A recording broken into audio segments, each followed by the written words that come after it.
The 2001 Seattle Mariners recorded the most wins in a season of all time, finishing 116-46. The next closest team in wins that year was the New York Yankees with 95 wins, the team that just so happened to eliminate them from the playoffs. However, the Yankees would go on to lose the World Series to the 92-win Arizona Diamondbacks, a series that went 7 games, and a series that ended on a blown save by the best closer of all time, Mariano Rivera. That same year, Deion Sanders made his return to baseball. Sends it to right. That's gonna be gone. Welcome back, Deion Sanders. AJ Burnett threw a no-hitter where he walked 9 batters. And he popped him up. He skies it on the infield. Gonzalez wants it. He's under it. Backs up. That's a no-hitter. And Randy Johnson struck out 16 Padres in a single relief appearance, a record that has stood to this day. Was 2001 the best year in baseball, though? I started this list with an extremely broad goal in mind, to find the most entertaining season in Major League Baseball history. Obviously, figuring out the answer to such a question may require some subjectivity, so to decrease the effect I personally have on this list, I'll be trying to pick a season that encompasses some, if not all, of the following qualities. Juicy storylines, high-scoring offenses, crazy outcomes to big games, lots of playoff drama, any events that involve a cycle, a no-hitter, or a perfect game, and skill disparity amongst the teams. Using this criteria, I found 3 contenders for the best season in baseball history, so make sure to smash that like button and subscribe. Before we go further, let's go over some years that just missed the cut.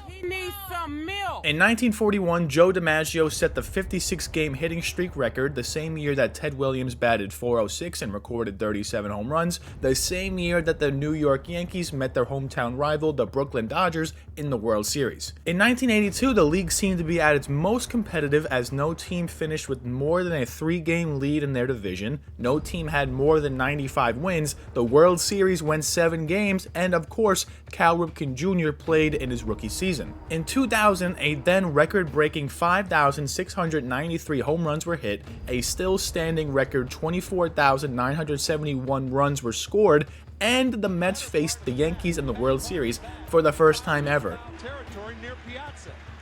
Obviously, Piazza didn't mean to do that. My gosh, that's a blatant act. Foolish. Yes, as the Mets and as the Yankees. I understand they played in the past as the Dodgers.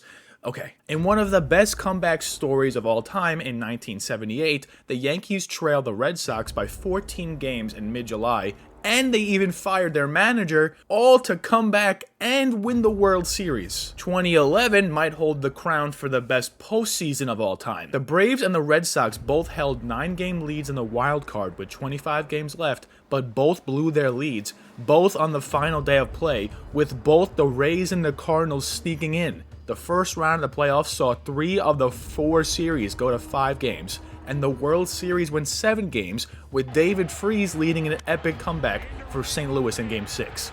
At the wall, it's off the wall. 1 run scores. Here comes Berkman. Freese has tied it. In 1961, the great home run race between Roger Maris and Mickey Mantle occurred, with Maris reaching 61 on the final day of the season, beating out Babe Ruth. Speaking of home run races, let's talk about the first year in contention on this list. It goes without saying that the most entertaining era of baseball was the steroid era. Both hitting and pitching stats were being broken left and right, and the culmination of this occurred in the 1998 baseball season. As for juicy storylines this year, we all remember 1998 for bringing us one of the most captivating stories in baseball history, the great home run race between Sammy Sosa and Mark McGwire. Both players were attempting to break Roger Maris's single-season record of 61 home runs, which McGwire did on September 8th, and finished the season with a startling 70 home runs. Now on to some scoring stats. There were 4 players this year that hit 50 home runs, which is the most number of players to do so in one season in MLB history. The New York Yankees finished with the most combined regular season and postseason wins in history, winning a total of 125 games. There were 5,064 home runs hit that year, which was the record at the time, but that record was broken a year later when an additional 500 were hit on top of that. To put this into perspective, perspective, since 1998, there have been 8 years where the league hit less than 5,064 home runs, and one of those years, we had a global pandemic. 22,080 runs were batted in this year, which once again was a record at the time, but was once again broken the following year by over 1,300. 1998 also marks the year that Alex Rodriguez joined the 40 home run, 40 stolen base club, a feat accomplished by 4 players in history, and a feat that was accomplished just 2 years prior by Barry Bonds. In terms of how the season played out, there were really no surprises. The Yankees dominated the regular season and the World Series, and they swept the Padres. In terms of what spectacles happened, there were plenty. Kerry Wood became the second player of all time to record 20 strikeouts in a single game. Mike Piazza became the 5th National League player ever to hit grand slams in consecutive games. Slam for Piazza! And Dan Wilson became the 7th catcher to hit a inside the park grand slam. The Atlanta Braves managed to hit a home run in 25 straight games, which set a record in the National League. Buck Showalter made headlines on May 28th by deciding to walk Barry Bonds with the bases loaded when the team was down by 2 in the bottom of the 9th, but this ultimately worked out as the Diamondbacks won 8-7. Wow.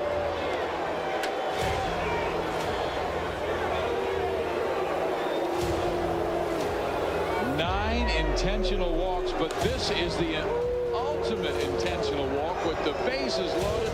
Barry Bonds walks to drive in a run, making it 8-7. Sammy Sosa broke the single-month home run record by recording 20 bombs in the month of June. Crazy. There was plenty of talent around the league that made for entertaining viewing, such as 21-year-old Atlanta Braves slugger Andrew Jones, San Diego's flame-throwing closer Trevor Hoffman, who almost set a consecutive saves record, Red Sox reliever Tom Gordon, who did set the consecutive saves record, Cal Ripken Jr. playing in his final season, Rafael Palmeiro and Carlos Delgado slugging for Baltimore and Toronto, Roger Clemens dominating opposing bats as usual, and Ricky Henderson lighting up the base paths as usual. Now, 3 teams finished with 100+ wins, 6 teams finished with 90+ wins, and 15 teams finished with 80+ wins. The 1997 Marlins won the World Series, but in 1998, they lost 108 games, becoming the first team to ever win the World Series and then lose 100 games the following season. Kinda sounds like we're seeing a similar story in the NFL. Of the 6 divisions, 5 of them had a first-place winner with a lead of at least 9 games on their second-place rival. The Cleveland Indians finished with 89 wins,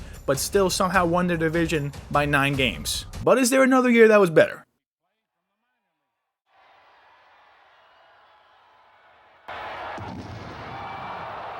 The World Series has ended on a walk-off in Game 7 in the last at-bat of the game on 5 occasions: the 2001 Diamondbacks, the 1997 Marlins, the 1960 Yankees, the 1924 Senators, and of course, the 1991 Minnesota Twins. What was crazy about the World Series is that it featured 2 teams, the Twins and the Braves, that both finished last in their divisions the previous season. In one of the best World Series of all time, there were 3 extra inning games, 5 one-run games, and of course a walk-off in Game 7. Kirby Puckett, who was regarded as the Twins' best player, was riding a cold streak heading into Game 6, but managed to get an RBI triple in the first, robbed a home run in the third, scored a sac fly in the 5th, and ripped in a walk-off home run in the 11th. Not to be outdone, Twins pitcher Jack Morris then took the mound in Game 7, hurling 10 scoreless innings en route to winning a World Series MVP. They're going. Strike.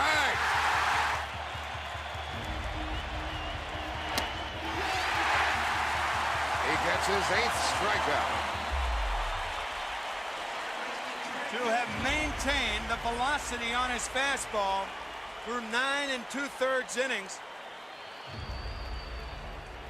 A lot of superlatives for that guy. In terms of entertainment around the league, once again, there was plenty. Cal Ripken Jr. had his best season of his career, becoming the first player to ever be named the AL MVP, the All-Star Game MVP, and the Home Run Derby champion. The White Sox opened their new ballpark and lost 16-0 in their home opener to the Tigers. Nolan Ryan continued to dominate the league as he threw his 7th career no-hitter. Rickey Henderson broke the all-time stolen base record, finishing his career with 1,406 bags. And Ozzie Smith and Ryan Sandberg were out-dueling each other with their infield heroics. And Cecil Fielder was teaching his son Prince how to rake, leading the American League with 44 bombs and 133 ribbies. Although 1991 was an entertaining year, there may be another that brought way more amusement. Go get him. Going after Scott Rowland. And Scott Rowland hits one into deep left field. Back at the wall. A leap. And a catch. Andy Chavez takes a home run away and turns it into a double play.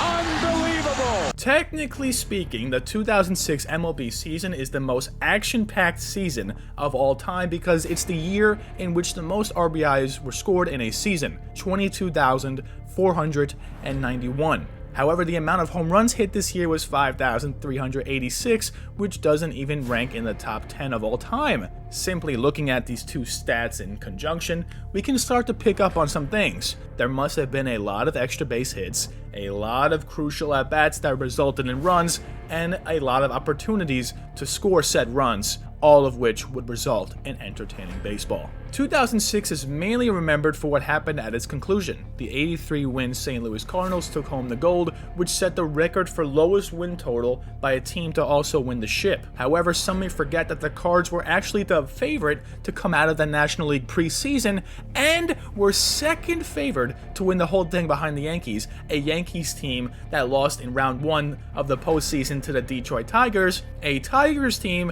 that ranked 23rd preseason, which just goes to show you how much of a roller coaster this year really was. As for competition, not a single team managed to get over 98 wins, and 3 of the 6 divisions were decided by a game and a half or less. The one division that seemed to have a stranglehold on it was the NL East, since the Braves had won the crown for 14 years straight, but this was the year they were finally dethroned by the Mets. As for juicy storylines, this season had quite a few. Even though he would finish 13th in MVP voting and won MVP the following year, Alex Rodriguez, already coming off a 2005 MVP, was putting up great numbers but not MVP numbers, which led to his own home stadium booing him nearly every at-bat that ended in and out.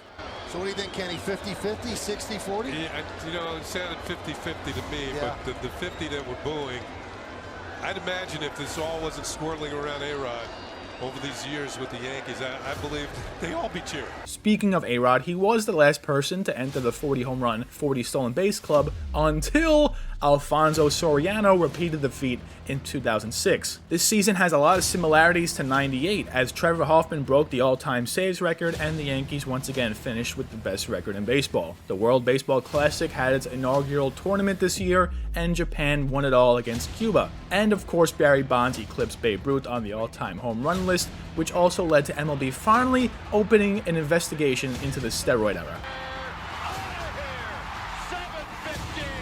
As for who was performing around the league, there were plenty. Chase Utley and Ryan Howard were giving the entire league trouble in Philly. Jose Reyes was lighting up base paths, leading the league in triples and stolen bases. Johan Santana, Roy Oswalt, and Aaron Harang were mowing hitters left and right.